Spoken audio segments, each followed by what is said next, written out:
Baik, kita lanjutkan kembali dialog kita mengenai mimpi Trump yang ingin mengambil alih Gaza. Saya ingin ke Pak Hidayat.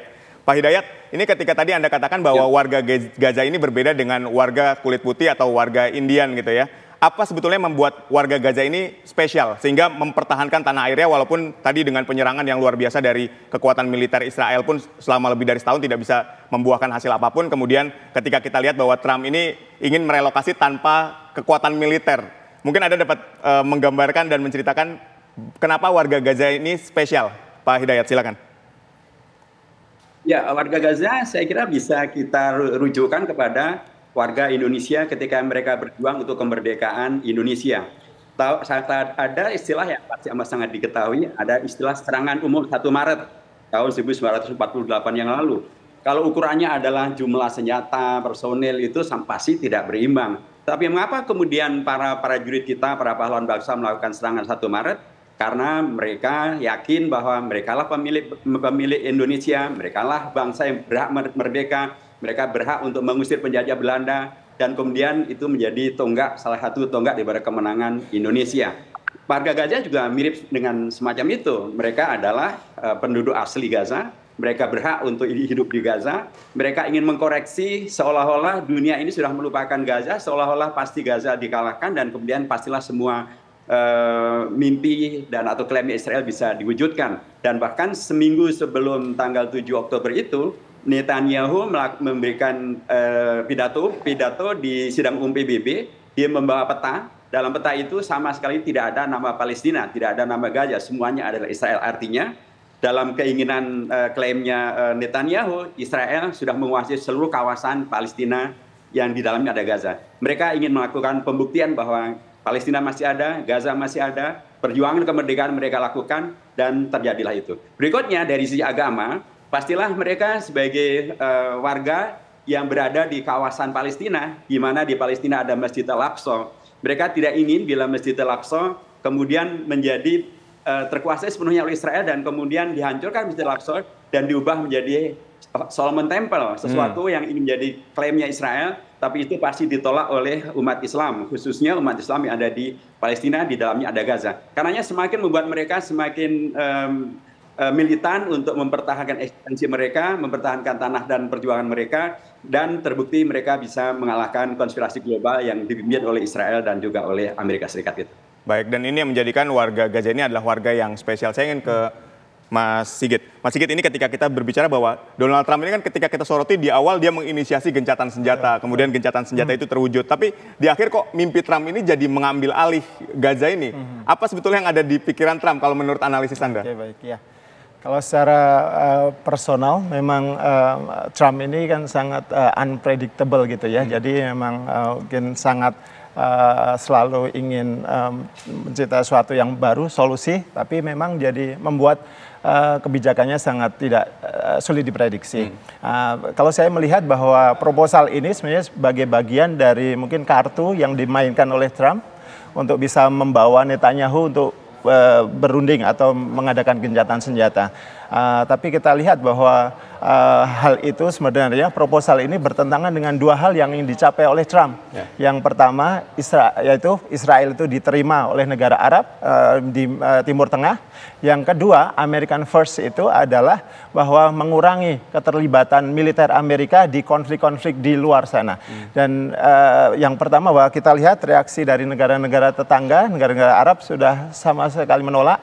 Lalu yang kedua bahwa tidak bisa merelokasi warga Gaza tanpa kekuatan militer, itu yang tentunya akan bertentangan dengan American First. Jadi menurut saya memang salah satu karakter Trump yang banyak oleh para ahli teliti adalah meskipun dia sangat percaya diri, dia itu juga sangat dominan dan sangat tertutup oleh informasi. Jadi mungkin mimpi-mimpi itu tidak cukup mendapat informasi yang tentang bagaimana kondisi di lapangan. Jadi ada kontradiksi di sana. Ya. Baik, terus kan juga semangat untuk membuat Riviera of Middle East tadi kan. Betul. Ketika Anda katakan bahwa ini adalah garis pantai yang berada dari Prancis sampai Italia dan itu menjadi sebuah destinasi wisata yang luar biasa. Nah, Trump kan ingin mewujudkan itu di garis pantai Timur Tengah tadi.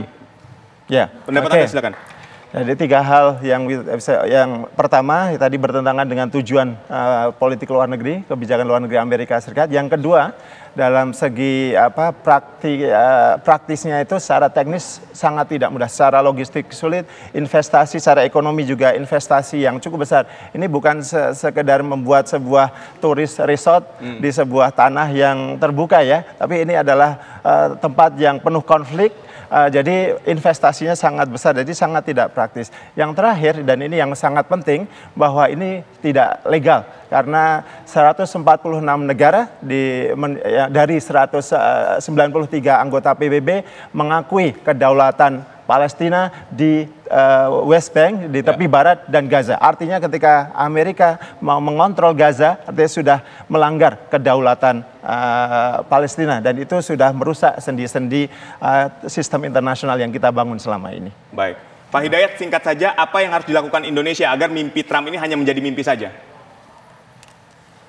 Ya, Indonesia melalui Kementerian Luar Negeri sudah menyampaikan sikap yang sangat jelas, menolak mimpi buruk tersebut dan menegaskan bahwa warga Gaza mempunyai hak untuk menentukan nasib diri mereka, dan nasib diri mereka sudah mereka tentukan, yaitu mereka ingin merdeka, mereka ingin tidak dijajah oleh Israel, mereka tidak ingin direlokasi keluar Palestina, dan apa yang dilakukan oleh Donald Trump ini barangkali juga bagian daripada pengalihan isu, yaitu mengalihkan isu dari tetap Israel melanggar perjanjian gencatan senjata dengan tetap melakukan serangan terhadap warga Gaza, dengan tetap tidak memberikan izin untuk masuknya 20.000 karavan dan 600.000 kemah untuk kemudian itu tetap sampai hari ini tidak bisa diberikan izin untuk masuk, padahal itu menjadi bagian dari perjanjian yang harus dilaksanakan Israel. Banyak yang dilakukan Israel yang bertentangan dengan perjanjian. Dan tetapi dengan adanya mimpi buruk Donald Trump ini, sekarang orang tidak lagi membicarakan tentang Israel yang tidak melaksanakan kesepakatan gencatan senjata. Semua orang kemudian bicarakan tentang mimpi buruk Trump. Menurut saya ini bagian daripada yang buruk daripada mimpi buruknya Trump. Baik. Dan Indonesia saya kira menjadi amat sangat punya momentum untuk membayar utang sejarah kepada Palestina, yaitu kemerdekaan Palestina, karena baru kali inilah PBB melalui sekjennya, seluruh anggota Dewan Kawanan PBB yang tetap kecuali Amerika Serikat, semuanya satu kata. Demikian juga Uni Eropa, Liga Arab, OKI, dan sekutu-sekutu Amerika, bahkan Kanada dan juga di Amerika Selatan juga mereka satu sikap menolak mimpi buruk Trump untuk menguasai Gaza, merelokasi warga Gaza. Dan Pak Hidayat, ini merupakan momentum untuk Indonesia mengambil sikap terhadap apa yang menjadi mimpi dari Donald Trump. Baik, terima kasih sekali lagi Pak Hidayat. Pemirsa, untuk mengetahui bagaimana rencana dari atau mimpi dari Amerika ini untuk mengambil alih jalur Gaza, kita sudah terhubung dengan Dr. Hadiki Habibi yang merupakan Ketua Divisi Relawan Mercy. Dr. Hadiki, apakah mimpi atau rencana dari Trump untuk mengambil alih Gaza ini sudah sampai di warga Gaza, dan bagaimana sikap mereka terhadap rencana dari Donald Trump ini?